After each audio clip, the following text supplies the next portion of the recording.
Indonesia Raya merdeka, merdeka kita. Indonesia Raya. Angin berhembus membawa harapan. Serikat Buruh satukan langkah. Kita tahu bukan hanya terhadap suhu, bukan hanya terhadap cuaca yang lebih ekstrim, bukan hanya terhadap persoalannya mungkin bukannya tidak skillful, tapi mungkin skillnya tidak sesuai dengan ekonomi yang dibangun selama ini. Transisi energi, contohnya adalah rooftop revolution.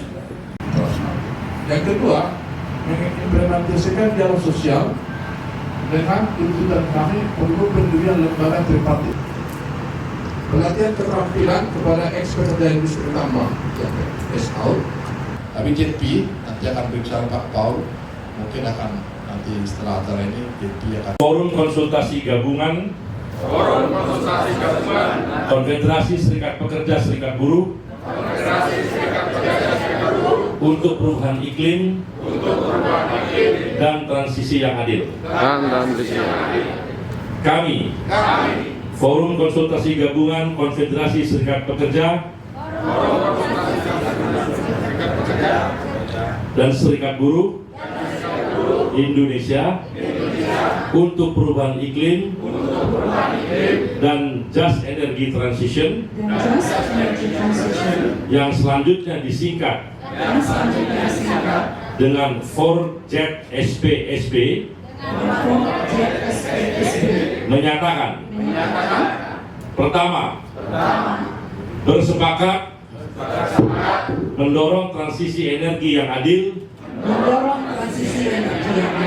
dengan mengadopsi kertas posisi untuk perubahan iklim. Kedua, forum ini diinisiasi oleh 7 konfederasi, serikat pekerja serikat buruh, dan selanjutnya akan terbuka kepada konfederasi yang lain yang mendukung kertas posisi ini. Ketiga, forum ini dibentuk dengan tujuan mengadvokasi kebijakan dan hak-hak pekerja buruh yang berpotensi terdampak transisi energi. Keempat, selanjutnya forum ini akan melakukan konsolidasi internal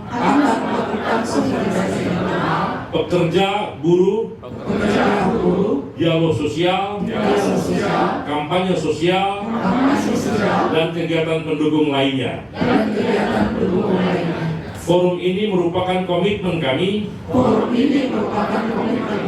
untuk mewujudkan keadilan sosial ekonomi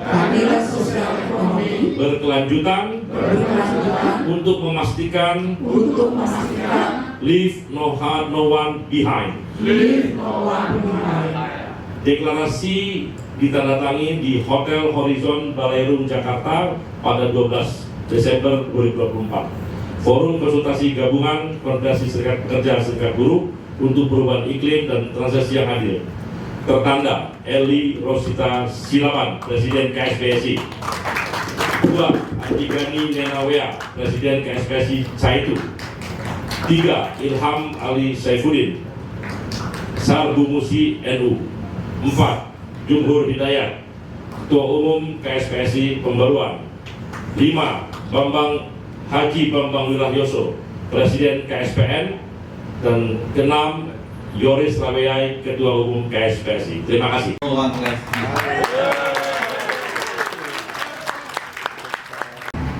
Semangat no one left behind itu dahsyat ya.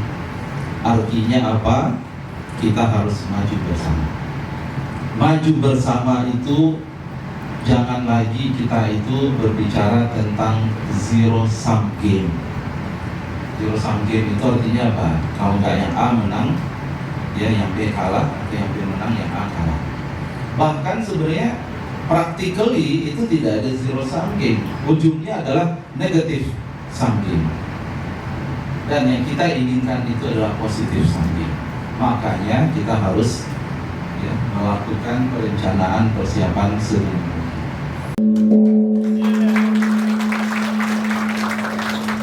Alhamdulillahirobbilalamin, rampung pula acara kita. Terima kasih kepada Bapak Menteri, Ibu Dirjen, semua Bapak Ibu Artinya menunjukkan memang kepedulian kita tidak hanya terkait dengan saat ini. Pak, global warming dengan dampaknya kegiatan industri seperti apa sih Pak? Iya, kalau jadi gini, global warming itu kan nanti akan ada setelah ini kenaikan acara kami tutup dengan konferensi pers bersama pimpinan kenaikan suhu akibat dari emisi.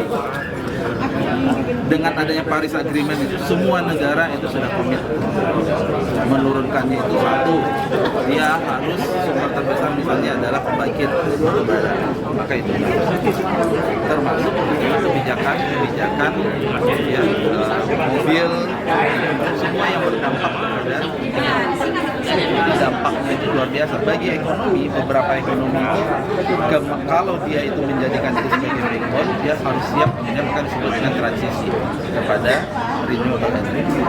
Itu kegiatannya bagus sekali Pak. Yang mana ini? Wah, ini luar biasa. Ya, nanti saya berharap. Jadi gini, contoh sederhana, jangan sampai nanti orang kita ini kan semangatnya no one left behind. No one left behind itu jangan sampai ada yang tertinggal.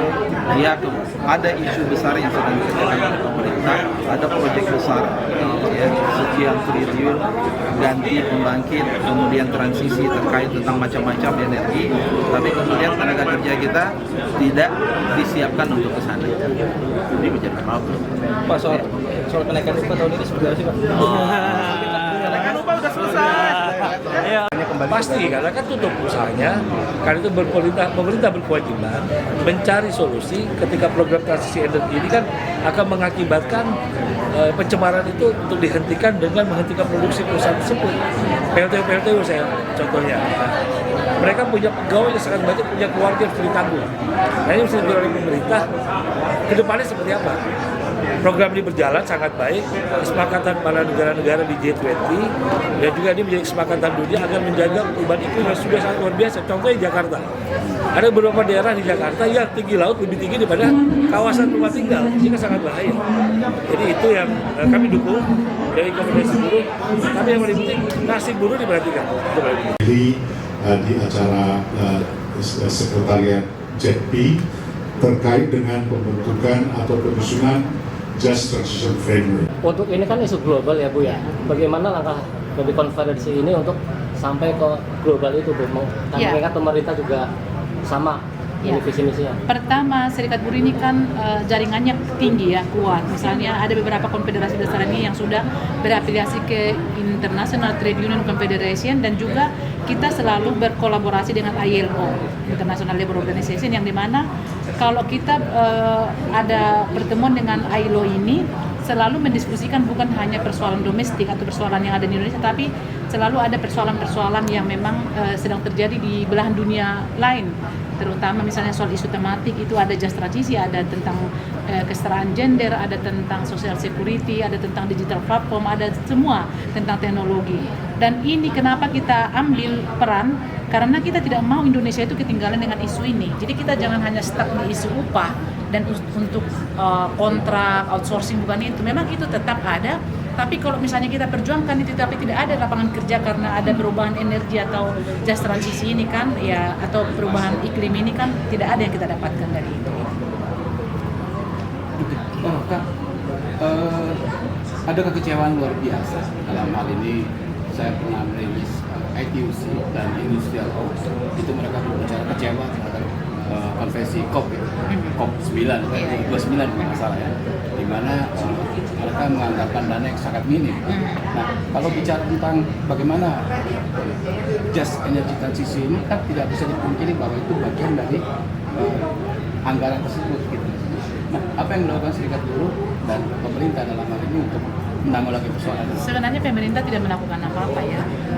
serikat buruh ini mencoba mengambil peran supaya kita jangan hanya menuntut, tapi ketika kita misalnya kita buat poin-poin tuntutan, ada kertas posisi, pemerintah juga mengapresiasi bahwa misalnya pengakuan dari Ibu Simrin bahwa ini pertama sekali yang ada di Asia Pasifik. Artinya di Jepang itu yang negara maju serikat buruh yang besar tidak ada. Korea, Selandia Baru, Australia, India segala macam enggak kita kalahkan. Kita masuk, kita nomor 1 yang sudah memiliki ini. Memang anggaran kita tidak pernah ada tahu ya. Pemerintah juga bahkan tidak. Kita ini sering diundang, tapi hanya diminta pendapat, tapi tidak pernah dituliskan nama kita di situ, serikat buruh. Lalu kami untuk membuat ini besarkan tidak hanya KSBC doang. Kita berkolaborasi dengan semua konfederasi yang ada, teman-teman yang ada di dekat saya ini, supaya inilah yang akan kita tuntut dari pemerintah. Pemerintah harus mendengar kita, karena ini juga urusan pemerintah, urusan pengusaha, dan urusan serikat buruh. Soal uang memang anggaran itu kita nggak pernah tahu. Lalu misalnya kalau kita mau terlibat dengan ini kan serikat buruh tidak punya uang ya, tidak punya anggaran. Kita kan hanya bisa mempergunakan iuran yang ada. Misalnya seharusnya pemerintah itu menyiapkan fund, dana untuk bagaimana mendidik atau memberikan kesempatan untuk para pemimpin atau perwakilan serikat pekerja untuk memiliki kapasitas untuk menyikapi isu ini.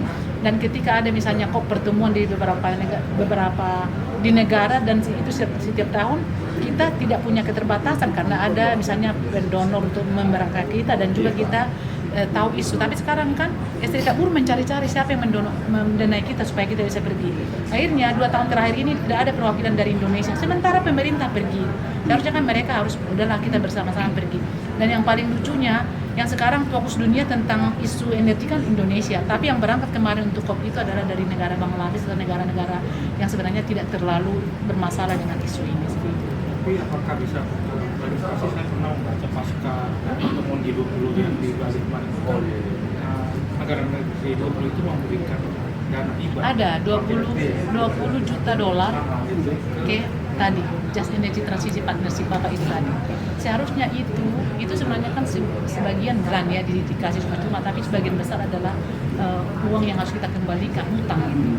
Seharusnya itu juga ada untuk capacity building bekerja gitu. Tapi kan kita nggak pernah, memang diundang beberapa teman, datang, tapi itu yang kita inginkan ini ada anggaran untuk serikat buruh, serikat pekerja, kalian kelola lah ini, tapi kalian harus tingkatkan kapasitas kalian supaya kalian memahami apa sebenarnya dampaknya isu ini, just transisi ini sama Anda. Itu nggak pernah kita dapatkan. Berdasarkan fakta dalam hal ini, perwakilan serikat buruh tidak dilibatkan sebagai mitra yang tidak.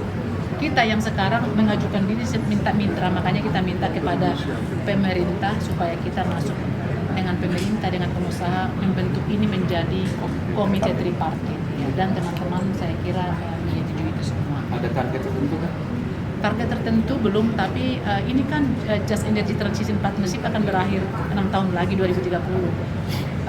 Ya kita di 6 tahun ini kita harus balap gitu. Misalnya kita dalam waktu dekat di awal tahun nanti kita akan rancang pertemuan rapat kerja nasional, apa yang akan kita lakukan, dan juga membuat action plan kita, apa yang akan dilakukan teman-teman ini di konfederasinya, saya di konfederasi kita bersama dengan federasi-federasi yang ada gitu. Lalu mungkin akan ada sosialisasi di daerah, dan ILO sudah berjanji akan membantu kita, JETP juga sudah berjanji, mudah-mudahan mereka mengingat itu, dan pemerintah dengan semangat membantu kita, karena Bapak itu juga kan tadi Pak Menteri mengatakan surprise dengan keadaan ini. Artinya kita boleh bangga lah, tapi nggak boleh hanya di deklarasi ini kan, kita akan tetap mengingatkan pemerintah untuk itu dan semua stakeholder yang ada. Bu, kalau di Indonesia sendiri ada berapa perusahaan sih Bu yang bukan terdampak juga atau yang ikut serta dalam? Sebenarnya ya tidak akan ditutup katanya pertambangan ini. Oh gitu. Ya, tidak akan ditutup karena kita juga melihat kan pemerintah masih membagi-bagi misalnya kan. Nah, tapi kita perlu menjelaskan supaya masyarakat sadar bahwa cepat atau lambat nanti kita akan ada penutupan itu, karena kita kan sudah berkomitmen untuk mengurangi emisi itu untuk menjadi energi terbarukan gitu. Artinya memang sekarang masih bisa anak-anak bilang bukan saya kok, belumlah, jangan, masih gitu. Tapi suatu saat mungkin 30 tahun lagi, artinya kenapa kita tidak memikirkan dulu yang dekat, yang mungkin akan mengganggu kamu, mengganggu anakmu, akan mengganggu kalian semua. Makanya kami ambil ini yang 6 tahun ini dulu. Nanti kan akan berkembang, saya kan akan pensiun, Bapak ini akan pensiun. Nanti orang-orang di belakang kita akan juga memikirkan apa pasca 6 tahun itu. Harapannya apa Bu terkait dengan setelah deklarasi ini? Harapannya ketiga belah pihak ini bekerja sama, duduk bersama-sama. Siapa aja? Pengusaha Apindo Kadin, lalu pemerintah juga nggak hanya Menteri Tenaga Kerja ya, lalu Konfederasi Serikat Buruh. Sekarang Konfederasi Serikat Buruh sudah sangat kuat, sudah 6 kita, sudah besar sekali, sudah bisa mempengaruhi kebijakan sebenarnya. Jadi kita sudah bisa menuntut pemerintah untuk mencoba memperhatikan kita minimal untuk memberikan akses training bagi para pekerja serikat buruh untuk kita bisa mentekel nanti ketika isu ini terjadi. Siap.